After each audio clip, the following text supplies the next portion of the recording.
Welcome back, everyone. Today, we're going to be taking a deep dive into the world of zero-emission trucks and a story that really puts our grifter or gifted question to the test. It does. Trevor Milton and Nikola. Yeah, buckle up, Yeah. because this one's a wild ride. It is. It's interesting.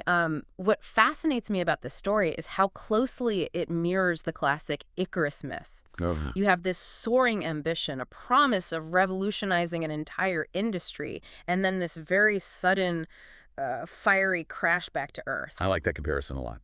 Speaking of fiery crashes, we've got a pile of sources to sift through today. We do. We've got articles from Ars Technica, U.S. News and World Report, The Verge, some juicy court documents, and even some background from Wikipedia. Yeah, we need that wide lens because Milton's story is such a complex mix of undeniable charisma, bold claims, and then ultimately some very serious accusations.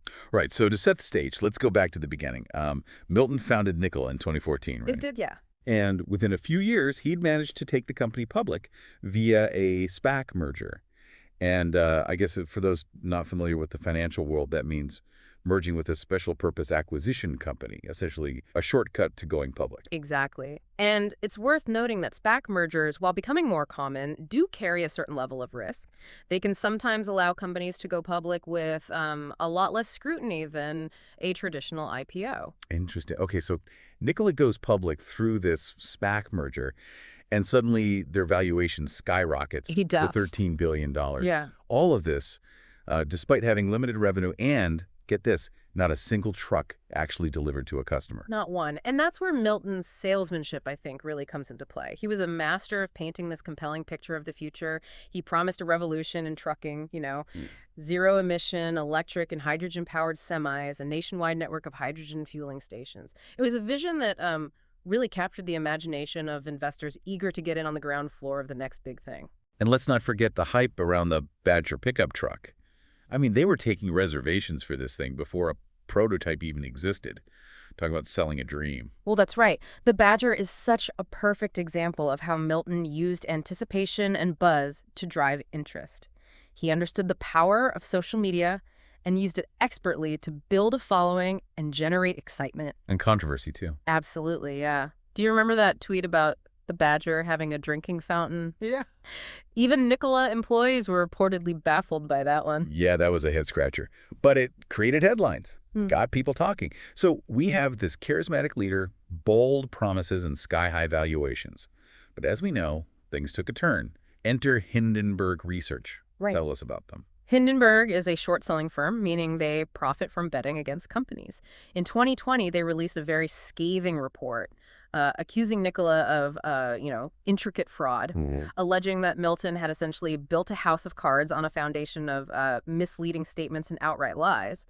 And this wasn't just some vague accusation, right? They provided some pretty detailed evidence. They did. One of the most damning revelations involved that much-hyped Nikola 1 prototype, the one that was showcased at a big event back in 2016. Big event, yeah. What can you tell us about that? Well, the report revealed that this supposedly fully functioning truck was actually towed onto the stage. Oh, no. And didn't even have a working powertrain. It was essentially a shell with some very clever camera angles and editing to make it appear operational in promotional videos. Wait, so the truck that was supposed to be the company's flagship, like the proof of concept, wasn't even real? Not in the way that it was presented. Wow. Essential components were missing, and some of the functionality, like the control system and infotainment system, was being simulated on screens. It was a classic case of smoke and mirrors. Yeah, that's a pretty bold move. And it gets even wilder, right? And Milton had claimed that Nikola could produce hydrogen for less than $4 per kilogram, right? Right. Positioning them as a leader in clean energy, of course, yeah. But what did Hindenburg find out about that? Well, their investigation actually revealed that Nikola wasn't producing any hydrogen at all. They were buying it from a supplier. Oh, wow. At $16 per kilogram. So quite a significant markup. Yes, quite a significant markup. Okay, so that's two major claims debunked. Yeah. What about the Badger pickup truck? Was that just as much of a mirage? Well, Milton had made a big deal about the Badger being designed and engineered in-house, a testament to Nikola's supposed technical prowess. Right, it was going to be the Tesla killer. That's right. However, the Hindenburg report as well as subsequent investigations, revealed that much of the work on the Badger was being outsourced. Oh, really? And remember those flashy features that Milton had touted, like the drinking fountain? Right. Turns out many of those were more aspirational than actual. So the reality of Nikola's technology was a far cry from the image Milton had so carefully cultivated. It's like finding out the wizard behind the curtain is just a guy pulling levers. Exactly. And once that curtain was pulled back, the consequences were swift and severe. I mean, the Hindenburg report really was a bombshell. It was. Yeah. Yeah, it was like a domino effect. It was. Nikola's stock price plummeted, wiping out billions of dollars in value almost overnight. Yeah, and remember, General Motors was initially going to invest, what, $2 billion in Nikola? $2 billion, that's right. And that partnership pretty quickly dissolved in the wake of the scandal. Yeah, it did. And of course, Milton himself resigned from the company in September 2020, just a few months after the Hindenburg report was released. Right, so at this point, it seems like the story is over, right? You would think. Nikola's exposed as a fraud. Milton steps down. The company's value is in free fall. Case closed. You would think. But here's where things get even more interesting. Despite the scandal, despite the massive loss of credibility, Nikola, the company, is still in business. That's right. They're still operating, still developing trucks. They are. It's almost like they're trying to rise from the ashes, Phoenix style. It's certainly an attempt at reinvention. They've got a new CEO, Steve Gursky, who's been trying to steer the company away from the wreckage of the Milton era. And they seem to be shifting their focus a bit, right? Right. I mean, Milton was all about both electric and hydrogen trucks, but now Nikola seems to be putting most of their eggs in the battery electric basket. That's right. They're really pushing their Nikola Tre, a battery electric semi-truck. They've even started delivering some of these to customers. So they're actually making and selling trucks now, not just prototypes and promises. Yes. But it hasn't been without its challenges. Remember, building and scaling up production of electric vehicles is a complex and expensive undertaking. Yeah? And Nikola is doing this with a tarnished reputation and a lot of skepticism from the industry. Right, and they did have those battery fires, right, back in 2023. Yes, there were a series of incidents where Nikola Tre trucks caught fire. Oh, geez. They had to issue a recall, temporarily halt sales, and really scramble to figure out what went wrong. That must have been a major setback for them, especially after everything they'd already been through.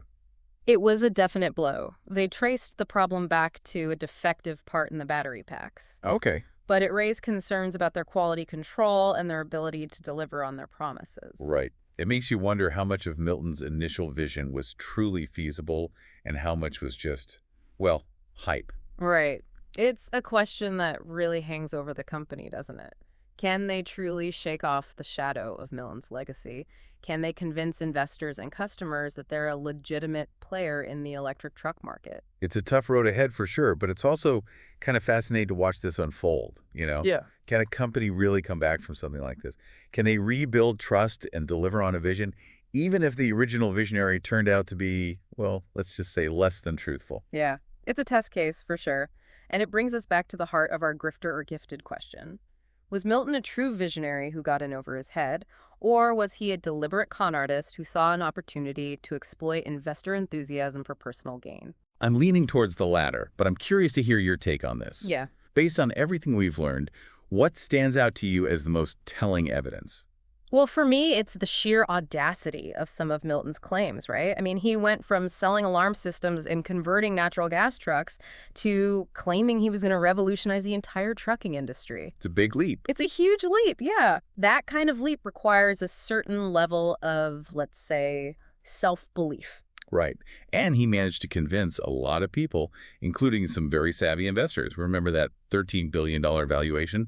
That's not chump change. Right, exactly. And let's not forget the General Motors partnership. I mean, these were not naive players, right? Right. They were drawn in by Milton's vision, but they also had their own due diligence processes.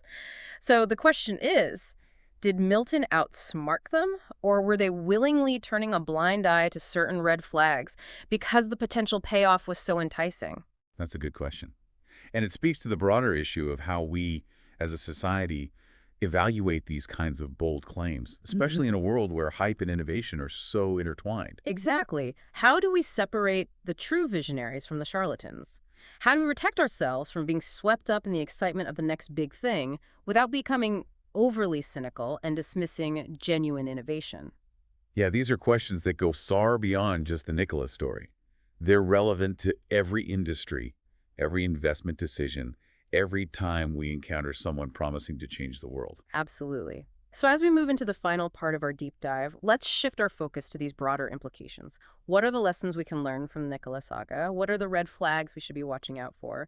And how can we, as individuals and as a society, foster a culture of responsible innovation where vision and integrity go hand in hand? Yeah, it's easy to get caught up in the drama of the Nikola story. Yeah. But you're right, there are some really important lessons here that go way beyond electric trucks. It really makes you think about how we evaluate these bold claims and promises as individuals and as a society, especially when they're wrapped up in this shiny package of innovation and disruption. Yeah, like if it sounds too good to be true. Exactly. And that's not to say that we should be cynical about every new idea or every ambitious entrepreneur, Right. but I think the Nikola case highlights the importance of critical thinking and due diligence, especially in areas like clean energy and tech, where the future is often painted in very broad strokes. So what can we learn from this whole saga? What are some red flags that we should be watching out for as we evaluate these companies and these entrepreneurs? Well, one obvious red flag is a lack of tangible evidence. Okay. Milton was very good at selling a vision, but when you look closely, there wasn't a lot of substance behind the hype. Right. The prototypes weren't functioning, the hydrogen production claims were inflated, and a lot of the technology was outsourced, despite claims to the contrary. Yeah, that's a good point. It's easy to get swept up in the excitement of a big promise. But we need to remember to ask for the proof. Yeah. What else should we be looking for? Another thing to watch out for is a reliance on personality over substance. Yeah.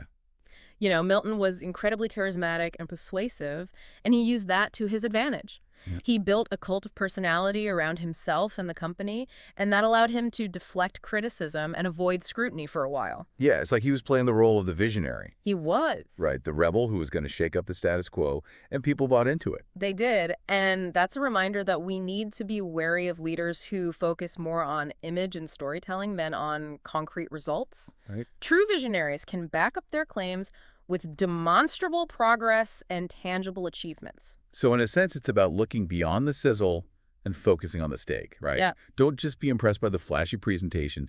Dig a little deeper and see what's really there. Exactly. Good advice. What else? And that leads to another important lesson: the importance of independent verification. Don't just rely on what the company or the leader is telling you. Seek out objective sources of information, do your own research, and talk to experts who can provide unbiased perspectives. Right, that's where organizations like Hindenburg Research come in, Yeah. right? They play a vital role in holding companies accountable and exposing potential wrongdoing. Exactly. Short sellers often get a bad rap, but they can be an important check on corporate excess and misleading claims. Right. They provide a counterpoint to the often overly optimistic narratives that companies put forth. It's all about balance, right? We need the visionaries, the risk takers, the people who push boundaries. We do. But we also need the skeptics, the analysts, the folks who ask tough questions and make sure we're not being sold a bill of goods. Absolutely. And I think that ultimately comes down to creating a culture of healthy skepticism and critical thinking. We need to teach people how to evaluate information, to recognize bias, to weigh evidence, and to make informed decisions. Yeah, that's a big task, but it's a crucial one, especially in an age of information overload and rampant misinformation. It is. But it's a challenge we need to embrace if we want to foster an environment where true innovation can thrive and where visionaries can be distinguished from the charlatans. Well, I think we've covered a lot of ground today, from electric trucks to the nature of truth and deception. It's been quite a journey, It has a been. lot to think about. Yeah, and I think the Trevor Milton and Nikola saga provides a really valuable, if cautionary, tale about the importance of looking beyond the hype, demanding accountability, and cultivating a healthy dose of skepticism. Couldn't agree more. Thanks for joining me on this deep dive. It's been my pleasure. It's a story that I'm sure will continue to unfold, and I'm curious to see what the future holds for both Nikola and the broader electric vehicle industry. Until next time, stay curious, stay informed, and keep asking those tough questions.